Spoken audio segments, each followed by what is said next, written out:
Hey, welcome everybody. Billy Bob here, and welcome to the 25-26 college football playoff preview between number 1 Indiana and number 10 Miami. So let's get going. Let me bring in my two guests, my brother Foxy Bob and my good friend Acoustic Larry Daniels. So let's see, we'll get these boys on here. Look at that. We got Foxy's even combed his hair, and why not? Acoustic is in the daylight. He's not in the dark. As has happened before when we're doing a show later in the afternoon, and all of a sudden darkness sets. Hello, darkness, my friend. Although not so much of a good friend when you're videoing, right, LD? That's right. Absolutely. All right. We all got each other, all sound check, all good. I can hear you guys good. You can hear me? I can hear you. All right. So I sent you guys a little bit of, a lot of pages, I know. But, we're probably not going to get to everything on the page, but on all 9 pages. But I thought at least it's a roadmap. And so I think I'll start off, I'm going to start off by giving the context of the top part of the page here. So as I mentioned, we've got number 1 Indiana against number 10 Miami, the Hoosiers against the Canes, the number 10 Miami Hurricanes. Indiana is the home team because they are the higher ranked team.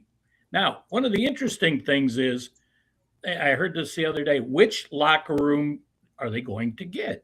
Because they're the home team, they would normally get the home team's locker room. Ooh. However, this game is played at Miami's home stadium, Hard Rock Stadium. So which one would they get? Well, here's one thing I found out, that Dwayne "The Rock" Johnson, most of you guys know The Rock, he's cooking something good, or is that what he says? I'm cooking something good, or what's he? I'm cooking. Anyway, Dwayne "The Rock" Johnson played for the University of Miami, played football at the University of Miami. He built the Miami Hurricanes, paid to build a separate locker room from the Miami Dolphins locker room. So the Canes actually could be in their home locker room and Indiana be in the home team locker room for the stadium, which would be the Miami Dolphins home locker room. So we don't know. That's a bit of the minutia and the drama. Is there a prop bet on that anywhere that we can? I don't know. $5 on I'm it? sure there is. Get on FanDuel while we're doing this. Let's get on FanDuel. So Indiana is probably going to wear, I believe their home uniforms are the what is their red called? Is their red called garnet also? Garnet and white? I don't know. I didn't look that up. Good question. So, good question. If anybody knows out there, let me get the. I should turn comments on my. Let's see. Nobody's commented yet. So, all right, wake up, folks. Oh, Jakey Jake, my El Jefe. For those of you who don't know, my boss, Jakey Jake. Ace is the place. So this game is being played at Hard Rock Stadium, as I said, home stadium of the Miami Dolphins. We'll talk about that in just a second. It's in Miami Gardens, Florida. It's right on the border of the Dade-Broward line. Wind temperature is going to be in the low 60s, probably at the start of game time, maybe upper 50s by the end. Winds 10 to 15 out of the north. Stadium holds Miami Gardens. Oh, heard a little reverb there. Stadium holds 5,326. It is on ESPN Monday night at 7:30. So by the time game time starts, you figure probably be closer to 8. Time they get that. Indiana is back to an 8.5-point favorite. It opened at 8.5. I saw it went down to 7.5. It's back to 8.5 as of this morning. The over/under has remained pretty constant at 47.5. And ESPN Analytics or Predictor gives IU the advantage at 68.3%. Now, the president is going to be attending the game. Some like it, some don't, but that's the reality. President Trump is going to attend the game. I saw that this morning. There's been a lot of discussion about previous home games for one of the two teams, right? And my research, the best I can, I went back through the BCS and the CFP. And so what I got out of that, and I sent you guys this, I actually have been to 2 of these games, and Foxy Bob's been to one of them. Miami played in their home stadium twice and I didn't write down the years, but they played twice in the old Orange Bowl. They played Oklahoma, and they played Nebraska. Both of those so this is the 3rd time that Miami will have played in their home stadium for a national championship. The other games were LSU. Now, the other games were kind of pseudo home games. LSU played in the Georgia or the Louisiana Superdome in 2007 against Ohio State, and then again in 2011 versus Alabama. And the only other game I could find, again, in the BCS CFP era is Georgia in 2017 played Alabama in the Georgia Dome. Well, actually, it was the Mercedes-Benz Dome. It was open. So, or it might have been the Mercedes-Benz Superdome. They may have not. I can't remember. That may have been the first year the Mercedes-Benz Dome, the new dome, was open. So, anyway, that is that. Any guys got any comments on that? Start out acoustic and then Foxy. So, any thoughts? Just that, I can see where the point spread is justified. It really depends on what each team brings to the game at game time. There's a potential for it to flip either way. So all I'm thinking is if Indiana continues to play like they have been, Cignetti is an amazing preparation coach and motivator, then Indiana would really have to step and trip and fall to lose this one. I guess that's what I think.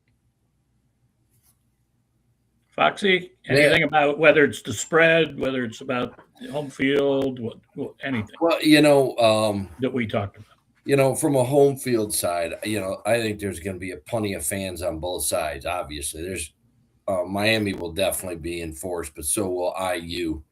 So I think it's going to be an exciting game to be at.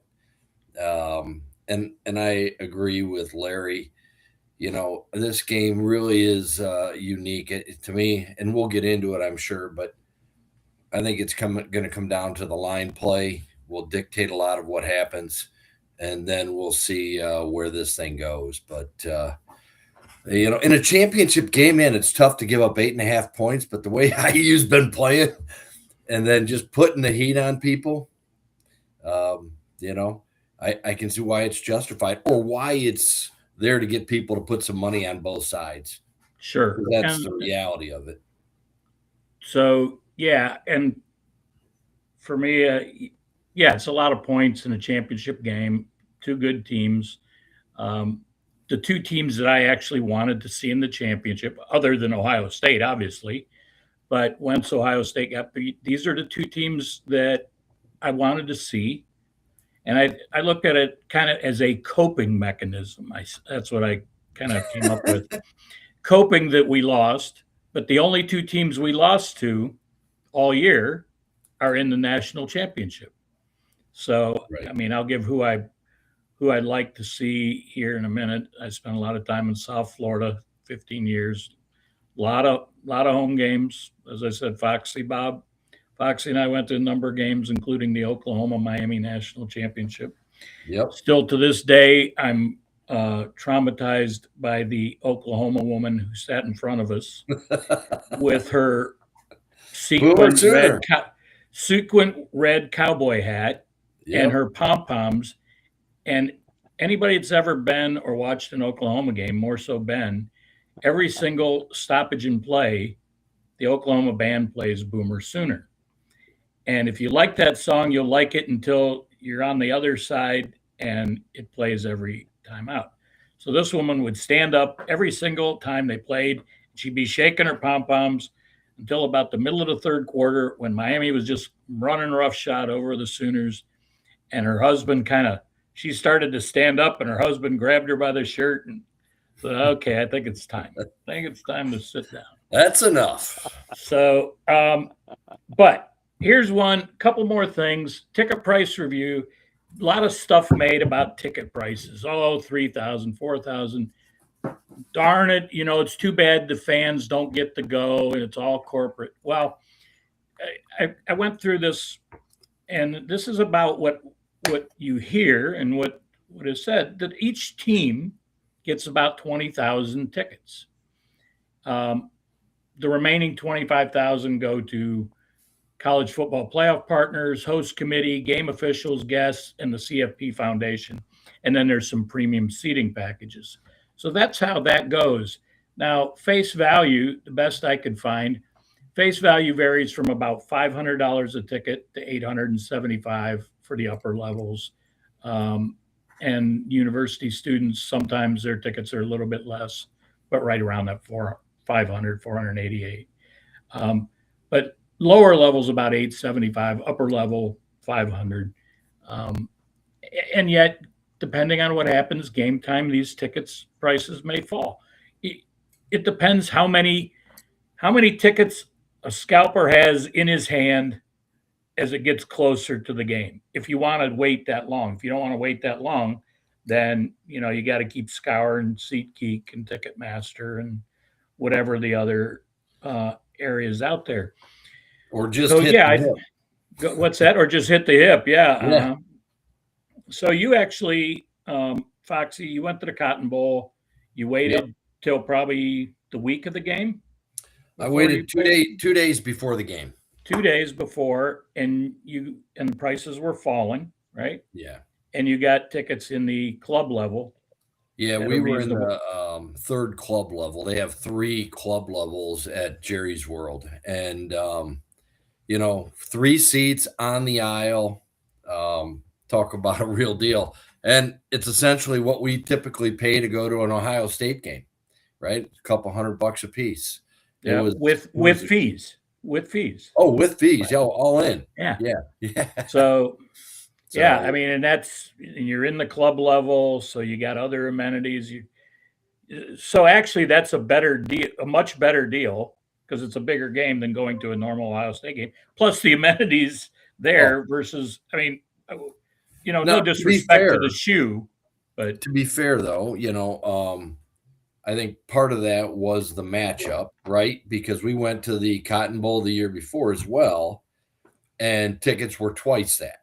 well, they were playing Right. Texas. Yeah, and that's what I mean. Part of it's the effectively a matchup. home game. Right. Yeah. Yeah. If we would have played A&M, tickets would have been tough. Yeah. So two other things before, and then we can get into who's who and who. I'll give you my thoughts on just the overview, and then we can get into the detail. But two other things that I learned actually this morning on my bike ride. So, I didn't research this, so because it was very surprising to me that Indiana University has the largest living alumni. Because typically it goes back and forth between Penn State, Texas, and Ohio State for the largest alumni. This said the largest living alumni. Well, I would think that's what alumni are, living. We don't count dead people. I don't think not in alumni. And the other thing I learned is I knew Fernando Mendoza and Mario Cristobal went to the same high school. In fact, the same high school that my stepson Chuck, Professor Charles, went to, Christopher Columbus High School in Miami. But what I didn't know is that Fernando Mendoza's dad went to high school with Mario Cristobal. Wow. And they played football together at Christopher Columbus. Fernando's dad was 1 year ahead of Mario. And then there was one other guy on the team, Alex Maribal. Alex played at Miami also, and then he is the offensive line coach for Mario Cristobal. So there's some intertwinings, high school intertwinings there, and Miami connections. So, I think it might be interesting to see. IU has a pretty good, sort of like Ohio State, expansive campuses around. That probably feeds into their alumni number, but still, that's a fact I wouldn't have guessed. It wouldn't have been on my bingo card. How about you, LD? Was that anywhere on your radar? No, in really in no way, shape, or form.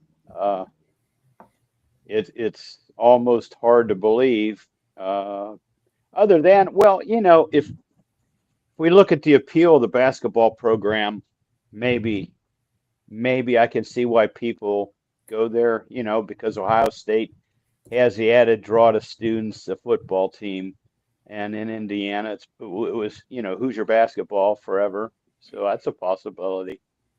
So go ahead. I think the one thing that might drive some of the perception is just the size of the stadium and the success of football over the years, right? I've been on campus with Sid when we went to check it out. I mean, it's a big campus, and obviously it's got an unbelievable business school and other programs too. So, speaking of the Kelly School of Business, I didn't realize until last week that probably one of, if not the most famous attendee at the Kelly School of Business, is now a huge NIL contributor to the college, and that is Mark Cuban. Yeah. I did not realize that. You didn't know he went to IU? No. Come on. Come on, man. What are we doing here? By the way, well, I tell this story. Go ahead, Larry. Go ahead, LD. Yeah, one other thing that's kind of amazing is Indiana, University of Indiana, Indiana U, they also, share the state with Notre Dame and Purdue. So with all those different schools there, it really is kind of amazing that they have such a powerful number of alumni. Yep. So that's a great point. So two little tidbits. Number one is IU Indiana football until this season, until midway through this year, was the losingest football program in college football. They had lost more games than any other of the Division One schools in college football until midway through this year when they won and surpassed Purdue. Speaking of teams in the same state. So that's one. And the other is I tell this story every once in a while. I'm going to tell it, and then we'll go into the game, not go. And that is when I was sitting in Atlanta airport one time, and I was having a beer. Big surprise, big, beautiful Billy Bob Bud Light, just right. And this girl, I'm wearing Ohio State stuff, which I do when I travel. And this girl, like 2 seats over, goes, "Ew, Ohio State." And I go, "What are you, a Bluehead? You a Wolverine?" She goes, "No, I'm a Hoosier. I'm Indiana." And this is like 6, 7 years ago. I go, "What is your beef with Ohio State?" And this will tell you all you need to know about the turnaround in the program. She said, "Well, the problem I had is there were more Ohio State fans in the stands than Indiana fans when we played them." And I go, "And that's our problem?" So, all right. So let's kind of get into the game here. I'll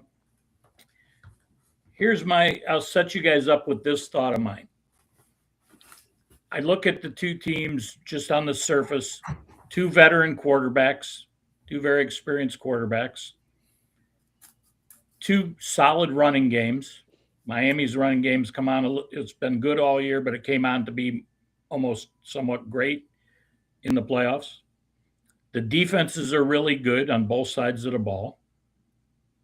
So then you got to wonder the 8.5 points. If, as I look at, both offensive lines are pretty good. Where are those variables? Where are those intangibles? Is it Mendoza against Beck?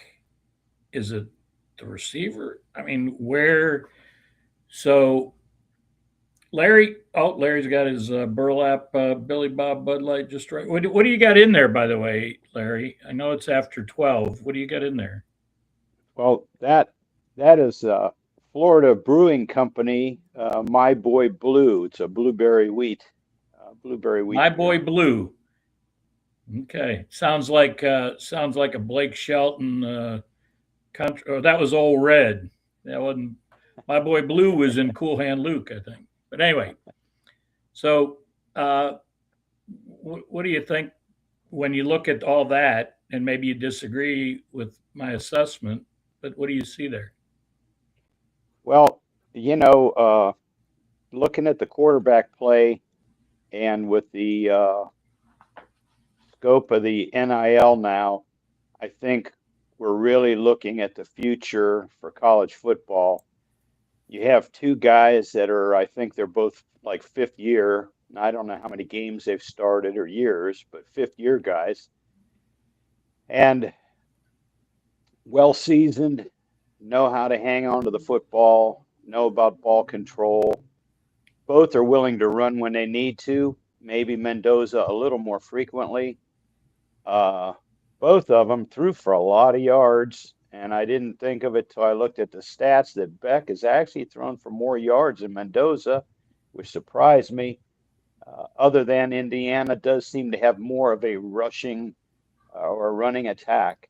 So all that being said, it really looks like the future, and in fact, Indiana already has secured a quarterback for next year through the portal. So it looks like that's the way to go. And I'll only touch on one disappointment with the Buckeye team this year. I did see a video where it was pointed out that on three separate occasions, 2 times Tate and 1 time Max Clare, wide open sprint down the middle of the field. He didn't see him. He didn't throw it to him. Ended up with sacks, I think, almost every time. Point being, if he'd have been more experienced and knew that he was going to take a hit, he'd have stood in there and threw the ball. that's what senior or veteran leadership can do for you in the big games. Okay. And do you think, and is being pressured and running around um, part and parcel of not seeing those guys, you think, or just the experience part of it? I think that has a lot to do with it, but the fact that you would see Will Howard stand in there and take a hit to deliver the ball, he would stand in there and take a hit. And it looked to me like saying if he had the opportunity, the ball was gone, whether it was out of bounds or wherever. And I I forgot. just think a veteran brings that. I'm not blaming Sayan as a human being. I'm saying his youth and inexperience Sure. could have made a difference in that ball game. Okay. Yeah. Foxy, I what do no, you I think? agree with you, Larry. I think he's not wasn't used to the pressure relative to a 4 or 5 or 6 year guy. To your point, so Sure. And actually, Carson Beck has been around 7 years. He's only got 5 years of stats. I think he had a medical, and yeah, and Mendoza not quite so much. But and I think some of Beck throwing for more yards than Mendoza. Some of that comes from, and the stats I sent you are regular season stats. They don't. They may include one playoff game. I can't remember, but I did make a couple footnotes in there. But and some of that could be also because I think even though both teams have um, good running attacks, Indiana has two guys to run the ball. I think if you look, they probably have run the ball for, so between Hemby and Black in the regular season, they ran for almost 1,700 yards. Where when you look at Fletcher and Brown, Charmar Brown, they were about 1,000. So there was about 700 yards difference regular season. The other part of that is food for thought. Indiana pretty much blew every other than, and they kind of blew out Oregon at Oregon, even though it was a 10-point game, it wasn't that close. So really, the only two close games they had during the year were at Iowa and then the Buckeyes. So a lot of games are up 50, 40, 50 points. So Mendoza's maybe out of the game. Where Miami had a number of games that were closer. In fact, I don't know if I heard the stat right. I don't know if Miami had a game that was greater, that the final outcome was greater than 8 points. So that's one of the thoughts on the spread. yeah. Well, the only thing there is actually Mendoza was in the game. Just might have been a different Mendoza. Well, okay, Alberto, yeah, Hey, just fact checking you there, yeah. Billy Bob. You wanted to see if I knew, there was another Mendoza. Yeah, there you go. Exactly Yeah. right. So when Yeah. when did they draw the Mendoza line Oh, to replace one with the other? Huh? yeah, that's a good question. It's a good question. For me, when I look at the quarterback play, I think you have two experienced veteran quarterbacks, and what it's going to come down to me is the line play on both sides, right? IU has a really solid offensive line. Probably their weakest point is their right tackle that has shown he's a decent guy. He's an ex-Buckeye, by the way. But he's only the third tackle. He played against the Buckeyes in the championship game because their starter was hurt. Right. And So Caden Curry ate him alive. yeah. So that's to me where IU has to use some support if it's tight ends, if it's running backs, because obviously Miami has a really explosive defensive line. They're solid. But IU consistent, and they have great technique, and that's where I think the Buckeyes got in trouble, where early on the line play was suspect, and Sayan got pressured, and again didn't have the veteran experience. Where Mendoza hey, he can take a hit and he'll stick in there and throw the ball. So, Hey, LD, I'm going to push back on you a little bit here now that I got my numbers in front of me. Okay. Carson Beck, regular season, 3,072 yards. Mendoza, 2,980. So, pretty close. about 90 yeah. yards difference, right? Well, But now let me finish here. Yeah, go ahead. Let me finish. Mendoza, 33 touchdowns, throwing the ball, 6 running, and Carson Beck, 26 touchdowns passing, 1 on the ground, threw 10 interceptions. Mendoza threw 6. So, but of those 10 interceptions with Beck, I think he threw 4 of them in one game. Yeah. To be fair. The other thing with Beck, which I didn't mention earlier, I really compare him a lot to a J.J. McCarthy, where he does just good enough to win the game, and he's just slippery enough to get out of a jam, and he's timely enough to make that critical pass when he has to. And no, it's fair. It's fair. Yeah. Which, what do you say? You tip your cap, but it makes you mad at the same time. if you're on the other side of the field. Yeah. Right. And the reality is, and this is what happens. I mean, he scrambled enough on that last possession against Ole Miss, and somebody didn't stay home because there was nobody on the left side there when he walked into the end zone. So if somebody's staying home, at least they got a shot to put him down, tackle him, not put him down. By the way, interesting factoid about Mendoza in the playoffs. And I didn't check back in the playoffs, but he has more, or Fernando Mendoza has more touchdown passes in the playoffs than he does incompletions. He has 8 touchdown passes, and he only has 5 incompletions in the playoffs. Yeah, solid. Now, one of the things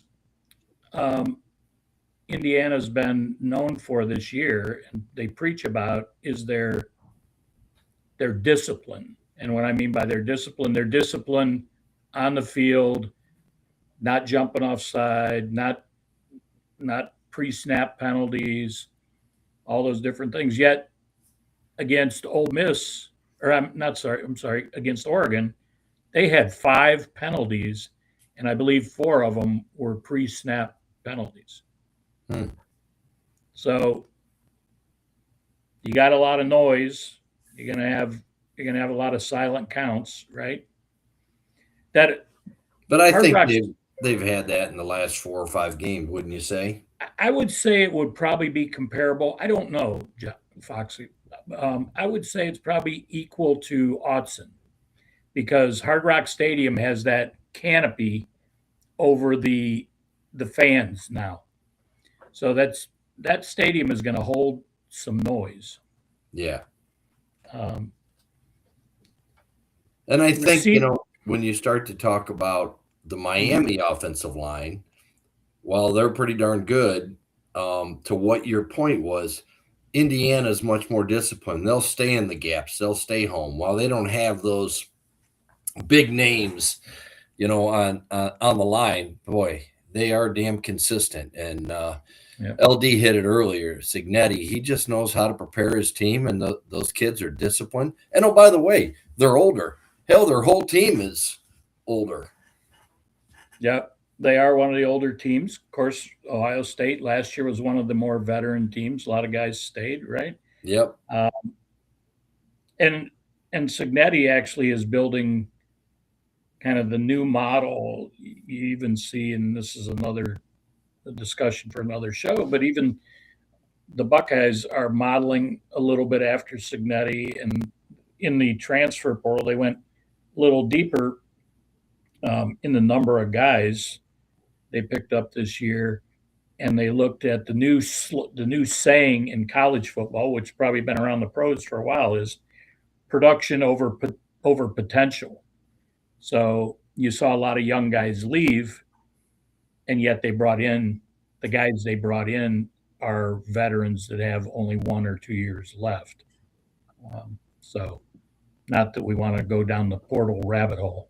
Yeah. It looks like for all the people that had their hair on fire, they're lucky. But let's take a look. So Mark Fletcher, who was actually the Buckeyes were in the running for when he came out of high school from Miami. His last 3 games, 173 yards, 90. Okay, I'll tout the Buckeyes. He only got 90 against the Buckeyes, and then he got 133 against Ole Miss. So the kid's on a roll. His backup, Shamar Brown, actually, who was a transfer from North Dakota State, has been very, very serviceable. Not to the point of Roman Hemby and Kalon Black from Indiana, but still a pretty hard runner. So, who do you guys give the advantage to in the running game? I just think the story around Fletcher. Obviously, he lost his dad a year ago. There's a lot of it, like I said, parts to the story. His mom, I learned, and I didn't know this until I was doing a little research, but his mom drives to every game, sometimes on her own. She's driven to California and back, from South Florida. But just watching Fletcher, he is surely a threat. Now, again, you go back to IU, they're consistent. And again, how's that line going to play? How's that line going to open the holes and at least give them a little gap to get through? Yep. And so do you guys – so where are you? You give the advantage? I'm on Fletcher. Sorry, I talked a little bit of both, but I'm saying Fletcher, I think, is probably the more impact player that's going to help a team. Okay. So you go Miami advantage, Miami in the running game. Yeah. Acoustic? Yeah, I think I definitely agree with that. And watching Fletcher run, at first glance, he reminds me a lot of an Eddie George style runner, but also he reminds me of a Derrick Henry type of runner where he will just punish you. He will find the cracks and the creases, but once he's going north and south, you don't want to be in his way because he is going to make you pay for it if you decide to tackle him. He's a big, strong man. Of course, the other side of the ball, there's a pretty big, strong middle linebacker named Aiden Fisher that be waiting for him too, right? Yeah. So then looking at the receivers, you got Omar Cooper Jr., who actually has more yards by a couple hundred than Surratt, even though Cooper was hurt a little bit. So you got Omar Cooper Jr., Elijah Surratt, and then I'm going to say this. It was ad nauseum in the championship game. Charlie B. from Nashville, Tennessee, Charlie Becker. But Charlie Becker's really come on later in the year. He's got about 300 yards less than Cooper. And then on the other side of the ball, you got Malachi Toney, who's a true freshman. Got almost 1,000 yards receiving, probably over 1,000 now with the playoffs. I thought he was a little smaller, but I looked. He's 5'11". He's not one of these 6'2", 6'3" guys, but he's 5'11". He's fast as can be. He's like a water bug. And then you have Keelan Marion, who's their second leading receiver, a transfer from UConn and BYU, and then C.J. Daniels. I think Daniels, to me, is more of a possession, maybe a corner fade guy, Liberty and LSU. So for me, I kind of put the advantage Cooper or the Indiana wide receiving core over Miami. But Larry, we'll go with Larry. We'll go acoustic first on this. Yeah. I would have to lean toward Indiana on the receiver crew, and One of the things I noticed when I looked at some of the statistics was there were games where Mendoza actually spread it around to like 7 different receivers. So his ability to connect with guys that may not have as much on-field experience was pretty amazing, I thought. But Becker has been kind of like the Brandon Innes of Indiana, where he's not always looked at as one of the first choice or second choice, but yet he's open out there, and if they find him, he's going to get you some big yards. Uh, Mm-hmm. because of his lower amount of receptions, I saw that he actually has like a 20-yard average per catch, which is Well, and pretty he's made, amazing. yeah, made some big downfield catches, and quite honestly, as much as I like Brandon Innes, I'd say Charlie Becker probably had a more productive year um, than Innes. Now, maybe the way Innes, you could say, yeah, but Innes had Jeremiah and Carnell. I could tell you that Indiana had Cooper and Surratt. And I almost look at Surratt as an equivalent. I don't get your guys' opinion. Surratt almost like an equivalent to Carnell Tate because he makes big catches on the sidelines. He can go down the field. He's a big kid. And um, now the proof will be in the pudding. I mean, Surratt's coming out this year too. See where he goes. Where does Tate go in the draft? Um, but Foxy? I sort of follow where Larry is. I think IU is going to have the better opportunity. Again, it's part of the combination of Mendoza having really good time in the pocket. I mean, that line is probably one of the top lines. I don't know their rating, but probably I'd say in the top 10 for sure from a pass protection perspective. They've Yeah. given him all kinds of time, and then to Larry's point, he has a chance to look over the field, right, and provide. If one or two is covered, then he can go to his third or his fourth option. And he can even see over the lineman quite a bit. Yeah, I mean, he's 6'5", 6'5", 230, 240. So and the one thing I think that might have, when you start to compare against Ohio State receivers, the only thing I think about is in the first half of the year, we were so darn conservative, just to bring Sane along slowly, it seemed like was the plan, right?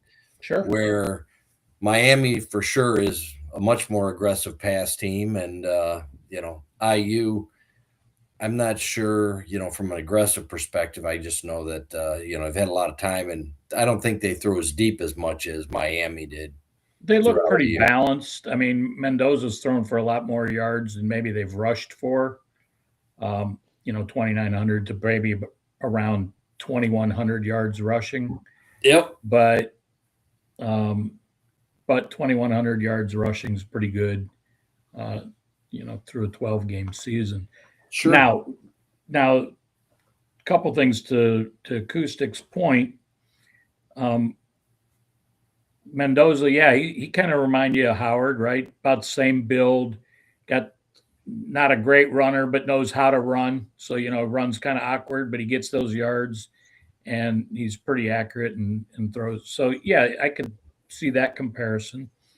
The other thing, there is one other, which Larry said that about Mendoza and Indiana spreading it around. One guy I didn't talk about who is pretty good for them, not only blocking but catching the ball, is their tight end, Riley Nowakowski. So now Miami's tight end, Alex Bauman, I don't know that he's as much involved as Nowakowski is. But actually, Nowakowski, they said they're probably designate him as an H-back next year because he could be as much a fullback as a tight end. And he said I heard him this morning. He said, I'm going to hold on to that tight end moniker or designation as long as I can. So I guess he likes being a tight end more than being called a fullback. But he knew other fullbacks. He talked about Bredesen in Ann Arbor, and then the guy in Wisconsin. So as far as anything else on the offenses there, you guys? So now that we went through the whole thing, where do you go advantage offense, Indiana or Miami? Foxy, you first on this. I'm going IU on the offense. I think they've got better balance. Again, I think their line play, while Miami has some superstars on the line, I think their line is disciplined. And if they can shore up the right tackle area, I think that's going to help them. And I'd choose their offense. Acoustic? Yeah, I would definitely choose Indiana's offense, and something that, the thing that just sticks with me is how, as time has gone by, both teams have gotten stronger, but the ability for Indiana to wear down and punish teams and accumulate points was amazing.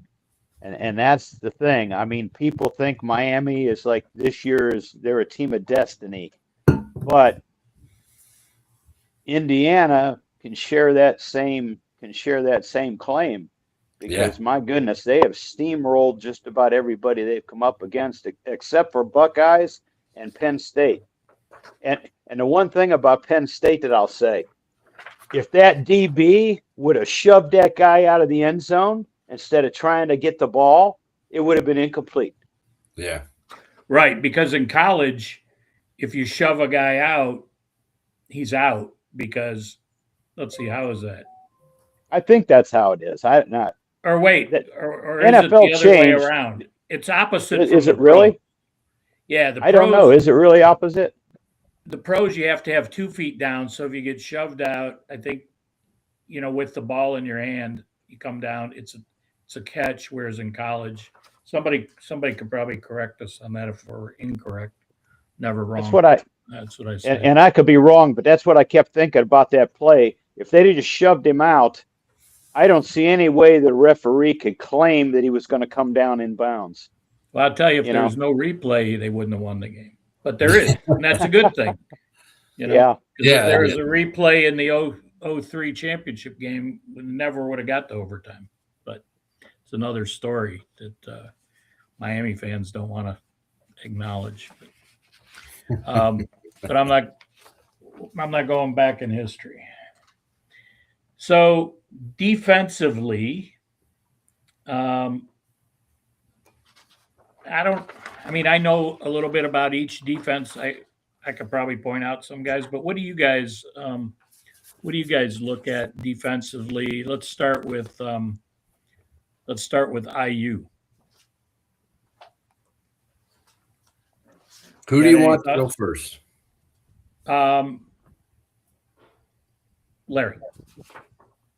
Yeah. Well, I would just say that name for name, they're probably less well known as what some of the Miami front four are, but Indiana plays a very solid team defense, and as we've seen throughout the year, they really don't let another team make huge plays or, I'll say run up the score at all. Defensively, I give the edge to Indiana just because I'll say they have team discipline, just like every other aspect with Signetti. They have very solid team discipline on their defense. You got your top cornerback, who's from Miami, by the way, D'Angelo Pons, who we know very well for all the wrong reasons. But he played high school with Jeremiah Smith. And then you got, your middle linebacker, Aiden Fisher. Their top defensive end is out. He hurt himself in the Big Ten championship celebration. And he's been out for the rest of the year. Stephen Davis. And then, of course, Miami, you got Reuben Bain, Akeem Mesidor, the big kid in the middle, Moten. And then they've got a couple DBs that have been hurt. So, but they got their kid Keontae Scott, I believe he's back, and then their top linebacker, one of their top tacklers, a kid that transferred from Rutgers a year ago to Miami this year, and that's Muhammad Toure. So number one. So yeah, did you go Foxy as far as who you thought on No, defense? not yet. That's Yeah, all right. well, that's what I do. Talk. Yeah, I know. No, I got you. My eyes. You I know, need to open my again, eyes. a little bit similar to I think Larry's thoughts. Just the consistency, the gap discipline. IU doesn't have the big names, but I think they don't give up big plays, right? I think probably the number of large gains against IU this year, it would again they'd be in the top 5 probably for not giving up big gains. So I think I lean giving IU the nod on defense. While Miami has some great athletes, there's no doubt about it. I think what's interesting and where this game might go is Signetti. You hear him talk about every play stand on its own. Don't worry, it's play after play, consistency, discipline, get back up, play the next one. And if IU gets down, I don't think they're going to panic. I think if Miami starts to struggle a little bit, I think that's where they've had some consistency issues. Beck might throw an interception or something. Then, is there a little bit of panic? Is there a little nervousness? What happens there? So, again, I'm leaning IU. Okay. So it sounds like you're both leaning IU, both leaning IU on the offense, even though Foxy thought Miami was had the better running attack. Did I get that right from both of you guys? Well, yeah, that's because I like Mark Fletcher. Okay. On the running attack, yeah. You like him, you like his mom, you like the story. I get it. So it's an emotional decision as much as a analytical one. Hey, that's part of college football. So I'm going to give you okay, yeah, no doubt. That's why we're called fans, fanatics, right? I'm going to give you guys one more stat, and then we're gonna decide. You can make a score prediction or just who you think prediction. And based on what you've told me, each of you, I can kind of guess. But I'm going to. So if it comes down to a close game, these are the stats we need to pay attention to. Miami's kicker, Carter Davis, is 17 out of 23. From 50 yards plus, he's 1 out of 2. From 40 to 49 yards, he's 6 out of 10. Conversely, Indiana's kicker, Nico Radicek,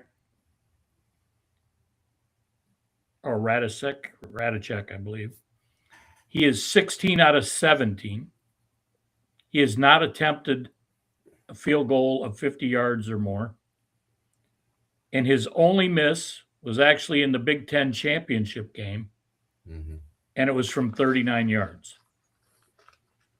So you would have to go based on now a couple of this kid. To be fair to Carter Davis, 2 of his misses were against Texas A&M when they said the wind was blowing 20 plus miles an hour, and I saw those, and they were after. When I was watching that game, the A&M kicker's missing, the Miami kicker's missing, and I texted somebody. I'm like, and we're all bitching about Jaden Fielding. I mean, all right. So that's the last stat. We're getting close to 1 o'clock. I don't know what happens at 1 other than we're getting out of here before at that time or before. So, LD, you've thought that Indiana is the better on both sides of the ball.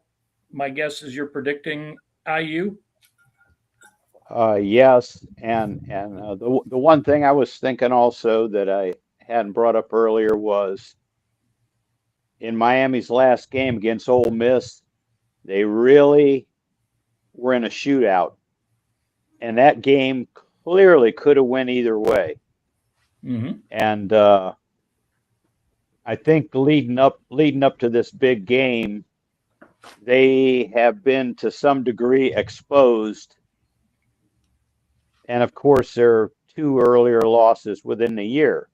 So I think a good team, if they take advantage of what is on, what is on tape, what is on video, they can, I'll say pick them apart, and I'm not saying it's going to be a blowout of any nature, but I think they can pick them apart if they don't get too anxious or too desperate. That would be Indiana. If they don't get too anxious or too desperate, just drive it down the field, take what they give you, and put one play on top of another, just like you had mentioned. And unless there's a major mishap or a major injury, I can't see Indiana losing. I I think they'll probably cover the spread, but usually teams that I'm too confident in don't do well, so I won't say that. So maybe you should root for the other side. Yeah, I'll say maybe I two should things. root for the One, other side. yeah, one, you answered my question. I was going to ask, so do you think, through all that, do you think they cover or not? The second thing I'll say is Miami actually had two close games in the playoffs because that Ohio State game was close until a minute to go in the game. With 3 minutes to go in Very the game, true. Ohio State was driving to score a touchdown, and two penalties stalled that drive. Right, a holding penalty and a Yep. false start, and then the missed kick was earlier in the game, the end of the first half, but it was a 3-point game at that point. So, and then Miami, to their credit, drove the ball all the way down the field, took off almost all the time on the clock. In fact, they would have if Ohio State wouldn't have let them, let them run it in. So, anyway, Foxy. When it comes down to it, I like Signetti versus Mario.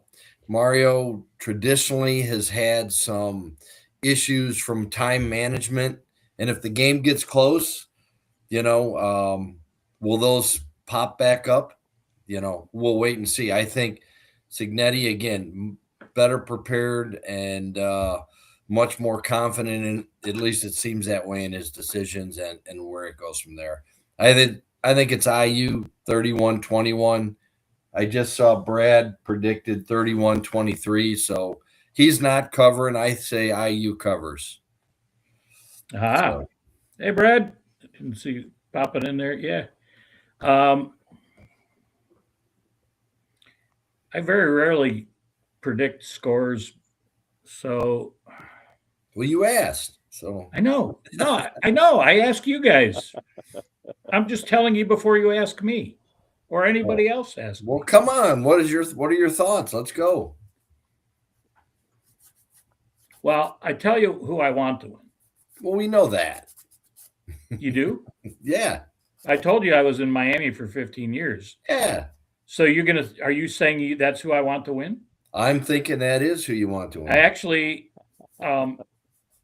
contrary to popular belief, and I apologize in advance to Professor Chuck and Mike, kids and Big Mike, Mikey Mike, and the Skarnickia family, and Gary Dunn and anybody else I know from UM, but Rusty Medeiros, all them boys. I'm rooting for Indiana for one reason, that the Big Ten takes down 3 national championships in a row. And at that point, we're going to find out where the bear shit in the buckwheat and see if Paul Feinbaum keeps his word and moves out of the country. Now, anybody else that claims that crap other than Rosie O'Donnell, nobody else has actually moved. Oh, I guess no, she moved before. Yeah, so I'd like nothing better than to see Feinbaum stuttering and stammering and laying in his own drool. But so that's why I'm going to I'm going to go with IU. It's definitely nothing, and I do have feelings for the Canes. Yeah. Wow. Okay. Now, there is that a little bit of pucker factor maybe with Mario. He hasn't been in a situation. Now, Signetti hasn't been in that situation either, although he has been in other. So, an interesting factoid that we didn't bring up is both Mario and Signetti coached under Saban, and I believe there was a short time where they actually coached together at Alabama. So they both have had the tentacles of King Nick wrapped around them. So, any last thoughts, whether it be related or unrelated, before we go? I've got one quick one. Okay. I also thought I saw that Dan Lanning coached under Saban. And I my believe he thoughts did, were, and then he coached under Kirby too, yeah, who coached but under Saban. Go ahead. my thoughts on that were what a different perspective of gameplay watching him and his design versus a Saban type, which I would say is more like a Signetic type of football game planning, Yep. where Lanning's more wide open. Lanning's more wide open down the field type of thing. Lanning is wide open on offense, and he's pretty good on defense. But you know what? Dan Lanning is kind of starting to get, maybe the Oregonians are starting to give him a little of the Ryan Day treatment, because he wins, but he isn't necessarily winning the big one or getting to the dance. So he's there, but he didn't got there. Brad says Feinbaum can move in with Rosie. Well, maybe we better let Feinbaum know before he goes there that you can't smoke dope in Ireland. That or Ellen. That's one of Rosie's big complaints. I guess she didn't do her research when she moved there. Jeez. So, hey, I got one quick question before we get out of here. Dog poop etiquette. First of all, you're supposed to pick it up, right? Sure. Not my dog, but today I'm riding my bike, riding by our house. Guy's letting his medium-sized lab poop in our front yard. Now the guy picked it up. I went around. I didn't see. Good news is, he picked it up. There was a lot. I did see that. But is it okay to let your dog poop in somebody else's in the actual front yard, or do you think they should be on the tree lawn or the curb lawn, whatever you call it? Man, that's way too much pressure. A dog's got to shit. His dog's got to shit. Let it go. Well, apparently there was a lot of pressure because it was coming. My old boss. Hey, he cleaned it up, man. I'm just asking. Yeah. I'm just asking that. So, and hey, by the way, my last thought is, as we and you're gonna, I'm sure, have a whole show about the portal and the results. But man, I was excited this week. I saw the backup quarterback from Oregon. Speaking of Dan Lanning, Eddie George signed him. Going to be a Bowling Green Falcon. So watch out, Mac. Falcons are coming on next year. Nice. Well, Eddie George with the backup Falcons from Oregon. Yeah. Well, interestingly enough, Oregon signed a quarterback out of the portal, a guy who I thought could be a start, huh? Dylan who? Raiola. Oh yeah, duh. Yeah, they signed Raiola, and then Dante Moore said he's coming back. Yeah. That's the ultimate punk, isn't it?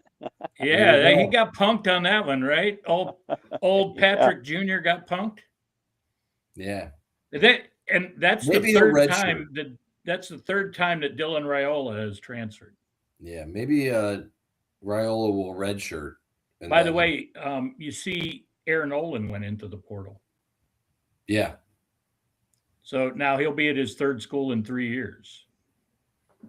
And who where's Devin Brown going to be? Yeah. Did he go back in the portal?